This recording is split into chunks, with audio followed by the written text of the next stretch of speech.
October 1వ తారీఖు నిన్నటితోటి వానాకాలం సీజన్ అయిపోయింది. రైతులంతా కూడా తెలంగాణ రైతులు ఇక డబ్బులు ఎత్తరేమో చూస్తున్నారు, ఇక డబ్బులు ఎత్తరేమో అని చెప్పి ఎదురు చూసుకుంటా త్వరలోని తుమ్మల నాగేశ్వరరావు గారు చెప్పుకుంటూ వచ్చిండు, బట్టి విక్రమార్క గారు చెప్పుకుంటూ వచ్చిండు. ఇంకా వాళ్ళిద్దరు చెప్పారంటే సారు కూడా చెప్పాల్సిందే కాబట్టి సారు కూడా చెప్పిండు. కానీ ఏదండి వర్షాకాలం పైసలు అడిగిపోయినాయండి, ప్రకటనకే పరిమితం అయ్యారు. అన్ని ఒక క్లారిటీయే లేదండి బాబు. ఇదేంటో అర్థం కాని పరిస్థితి ఉన్నది. రైతులు గోస ఇగో ఇది తలకాయ పట్టుకొని కూర్చున్నారు. అన్నం పెట్టే రైతుకు మనం ఇచ్చే ఫీడ్బ్యాక్ ఇదే. ఇక అయితే ప్రభుత్వాలే అలవాటు చేసినాయి కదా, సరే రైతును ఆదుకోవాలని చెప్పి రైతు ప్రభుత్వం అని చెప్పుకుంటే కదా 10 ఏళ్ల నుంచి వెళ్ళి కేసీఆర్ అయితే అలవాటు చేసిండు. సరే కొద్ది గొప్ప సాయం ఇస్తామని చెప్పి అలవాటు చేసిండు. జూన్ పోయింది, జూలై పోయింది, ఆగస్టు పోయింది, సెప్టెంబర్ కూడా పోయింది. వానాకాలం మొత్తం పోయిందండి బాబు. ఎక్కడో అక్కడ అప్పులు తీసుకొచ్చుకున్నారు, పెట్టుబడి పెట్టారు, మాఫీ అవుతున్నాయని చూస్తున్నారు. మాఫీ కూడా చాలా మందికి కాలేదు. సరే మాఫీని కూడా పక్కగా పెడితే ఏమన్నారు తెలుసా, దీనికి ఒక 7-8 వేల కోట్ల రూపాయలు కావాలి రైతు బంధుకి. ఈసారి రైతు బంధు ఇయ్యలేదు. ఆ డబ్బులు తీసుకుపోయి కొన్ని రైతు రుణమాఫీ కాడ పెట్టిర్రు. మరి ఇక దేని చేసినట్టు అండి, రైతు రుణమాఫీ రైతు బంధు తీసుకుపోయి డబ్బులు ఆడబెట్టిర్రు. రైతుల మధ్యలో చిచ్చు పెట్టారు. కేసీఆర్ ఉన్నప్పుడు ఎన్ని డబ్బులు వస్తున్నాయి ఎకరానికి? అంతే 10,000 ఎకరానికి. మేము వచ్చిన తర్వాత ఇప్పుడు 14,000 అన్నారు. 15,000 15,000 ఇస్తాం, 7,500 మేము ఇచ్చేస్తాం, ఎక్స్ట్రా 500 బోనస్ కూడా అన్నారు. బోనస్ అని చెప్పారు. కానీ స్టిల్ చాలా పెండింగ్ ఉంది. సెన్సిటివ్ విషయం. రైతు అంటే చాలా సెన్సిటివ్ విషయం. ఇయాల్టి వరకు కూడా నిన్నటి వరకు రైతు అయిపోయినా కూడా పైసలు ఇయ్యరండి, కనీసం పెట్టుబడి పైసలు. మళ్ళీ పాత రోజులు వచ్చినాయి.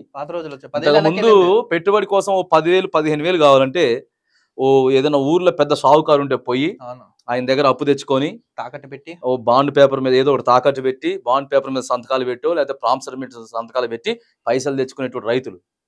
ఏసేటోడు అది కూడా నీళ్లు రాక కరెంటు చక్కగా లేకపోతే ఎండిపోయేది, గోస అయిపోయేది. ఇవన్నీ కొద్దిగా కేసీఆర్ ఆలోచించిండు మంచినే. సర్లే వాళ్ళకు 10,000 ఇస్తే పెట్టుబడి పెట్టుకుంటారు. సరే పండిద్దా పండగ తర్వాత సంగతి. ఫస్ట్ అయితే పోయి ఎవడో ఒకటి దగ్గర అప్పు అయితే తీసుకుంటుంటాం కదా, కొద్దిగా దానికో దీనికో పని చేస్తాయి అని చెప్పి ఇస్తే అరే ఇంతవరకు లేనే లేదండి. ఇదా ముచ్చట. మరి ఇక దేనికండి నాకు అర్థం కాదు. రైతుల్నే ఆదుకున్నప్పుడు ఎగ్గొట్టుతున్నారా ఎట్లా ఏం అర్థం కావట్లేదు మరి. ఎందుకంటే ఇప్పటి వరకు ప్రస్తావన లేదు, నిన్నటి వరకు లేదు. మరి ఈ రైతు బంధుని ఎగ్గొట్టడం కరెక్టా కాదా? అసలు ఎట్లా కరెక్ట్ అవుతుంది అది?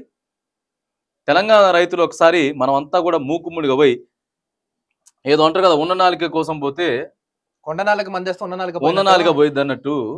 ఇక అరే 10,000 సరిపోవట్లేదు అని చెప్పి 15,000 కోసం ఆశ పెడితే ఇలా 10,000 లేవు, 15,000 లేవు. అన్నం పెట్టే రైతు నోట్లో సున్నం కొడుతున్నారు. అన్నం పెట్టే రోట్లో సున్నం కొడుతున్నారు.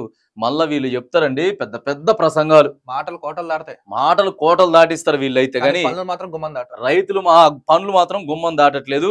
పైసలు రైతులైతే ఎదురు చూస్తా ఉన్నారు, అప్పులు చేస్తున్నారు. ఇప్పుడు అసలుకే మధ్యలోకి వచ్చింది పంట పెట్టుబడి. కనీసం దసరాకి వేస్తా అని చెప్పారు. మరి దసరాకి వేస్తున్నారంటే ఇలా 1వ తారీఖు కదండి, 10 తారీఖు 12 తారీఖు దసరా, ఇంకొక వారంలో దసరా. మరి ఇప్పటి వరకు అయినా సరే ఒక స్టేట్మెంటా? సర్లే మీకు దసరా కంటే ముందు వేయడం అంటే ఫస్ట్ వారం పడుతుంది వేయాలండి. అంటే 3-4 తారీఖు నుంచి మొదలు పెట్టాలి. 3-4 తారీఖు నుంచి మొదలు పెట్టాలంటే 1వ తారీఖు వరకు కార్యాచరణ ఉండాలి. ఇవాళ కార్యాచరణ ఉండాలి. ఏమీ లేదు. కానీ చాలా ఇబ్బంది అవుతుంది కాంగ్రెస్ ప్రభుత్వానికి.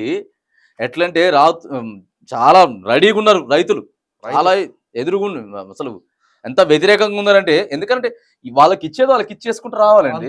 అంతేగాని ఏదో ఆపి ఏదో చేసి రైతుల పొట్టగొట్టేటటువంటి ప్రయత్నం చేస్తే మరి ఎగ్గొడతా ఉన్నారా లేకపోతే ఇచ్చే ఆలోచన ఏమైనా ఉందా? ఒకవేళ ఎగ్గొట్టడం కరెక్టేనా కాదా? మరి తెలంగాణ ప్రజలు దాదాపుగా అనేక మంది రైతులుగా పడతాయి. కొన్ని లక్షల మంది రైతులు ఉన్నారు. రైతు బంధు రైతు భరోసాలు అనుకుంటా పెద్ద పెద్ద పేర్లు పెట్టుకొని ఇవాళ రైతుల్ని మోసం చేయడం. ఇంతవరకు వానాకాలం సీజన్ మొత్తం ఇగిత్తరం ఇదిగొత్తది అదిగొత్తది అని చెప్పి చూసుకుంటున్నారు రైతులు. కానీ ఏమి రాకుండా పోయింది. ఇలా అక్టోబర్ 1వ తారీఖు వచ్చింది. ఇది కాంగ్రెస్ ప్రభుత్వం తీరైతే ఉంది. ఖచ్చితంగా మారాల్సినటువంటి అవసరం ఉంది. రైతులను ఆదుకోవాలి. ఇంకా ఆదుకోకపోతే మాత్రానికి రైతులతో పెట్టుకుంటే ఏమవుతుంది? పెద్ద పెద్ద ప్రభుత్వాలే కూలిపోయినాయి. ఇది పెద్ద లెక్కేం కాదు. కాబట్టి మరి ఇక ఆలోచన చేయాలి. దసరా దగ్గర పడ్డది. మరి దసరాకైనా ఎత్తురా, మరి ఎగ్గొడితే ఎగ్గొట్టడం కరెక్టేనా? ఇక ఇవన్నీ కూడా రైతుల దగ్గర నుంచి పెద్ద ఎత్తున ప్రశ్నలు అయితే వస్తూ ఉన్నాయి.